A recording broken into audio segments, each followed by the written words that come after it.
Some thoughts about the global economic toll of Twitter trolls. In early 2015, Andrew Haldane, the chief economist of the Bank of England, did some interesting connecting of the dots. He was looking at this rise in short-term interest of investors, particularly a decline in the holding period of assets. And he saw this short-termism curiously coinciding with the rise of Twitter.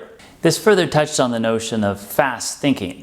That's a concept from behavioral economics popularized by the famous Nobel laureate Daniel Kahneman, who in 2011 came out with a book using that phrasing.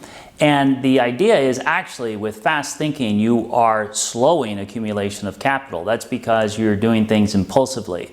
It's a general societal trend that was observed to be happening around this period. And so you had the threat, therefore, of actually slower economic growth. And coinciding with these other trends, reduced R&D spending, long-term investments, it seemed to pose a very big issue. Now, when we think of capital, it's not only financial capital, but also things like social capital. And indeed, social media is very much about mixing around of various forms of social capital. So Twitter, if we think about it for a minute, has both its positives and negatives. The positive side, it, along with other social media platforms, have been an incredible conduit for free flow of information and debate. On the negative side, however, is the trolling behavior, and in fact, what really amounts to the kind of fast thinking that's warned about in behavioral economics. Take the example of the US President Donald Trump. He is not only a fan of Twitter, it is his preferred means of communication. Now, the danger here economically is that he not only uses it so frequently to a point that it seems to be a distraction and one really wonders how much management of the economy he's actually accomplishing, but moreover, he uses it to distort facts or in fact spread misinformation. He even uses it against the US political system, as he's done repeatedly and recently in May 2020 got called out for. Chinese officials are rather ironic in their use of Twitter, first because they ban it so their own citizens don't have access to it, but they're very eager to use it themselves, again, often for the purposes of spreading misinformation. And Twitter also recently has called them out for the same violations committed by President Donald Trump. Another famous example among global leaders using some fast thinking to abuse the powers of Twitter is Brazil's President Jair Bolsonaro. He's actually had to have his tweets removed because of misinformation he spread about the ravages of COVID. And in fact, it's interesting to see how Brazil seems to be on track at this stage for perhaps surpassing the United States by August of this year for having the greatest number of deaths from COVID.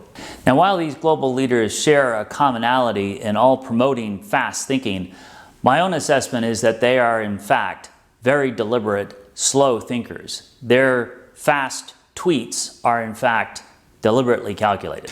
What's interesting is that these three examples all represent very different political systems, but with leaders who are using a similar tactic in their deliberate, slow thinking to incite fast thinking among populations in order to bend them better to their political aims.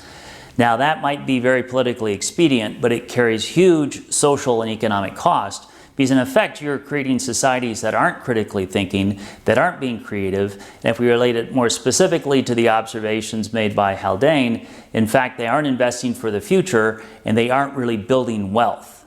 So I recommend to be on the watch for increasing social media regulation. We see this particularly in the US and in the EU. Ironically, in the US, it's being by the US president himself, but that's just because he's finding social media not so compliant with his wishes. However, the general trend, whoever's in charge, is going to be now and in the coming years towards regulating social media platforms so they better reflect fact-based information. Along with that, you can expect social media to be employing more forms of self-regulation or self-monitoring. We've seen that with the likes of Facebook as well as Twitter. Twitter is particularly on the cutting edge here because it's been forced into that position owing to the sorts of tweets I just talked about. And the final big megatrend you can expect is a move towards more fact-based information sharing and especially policy. That was already in the offing as these populist leaders were beginning to sink in popularity for other reasons, but COVID has really driven home the notion that you cannot use this fast-thinking approach to dealing with very difficult global issues. Thanks for watching. Welcome your comments and subscription.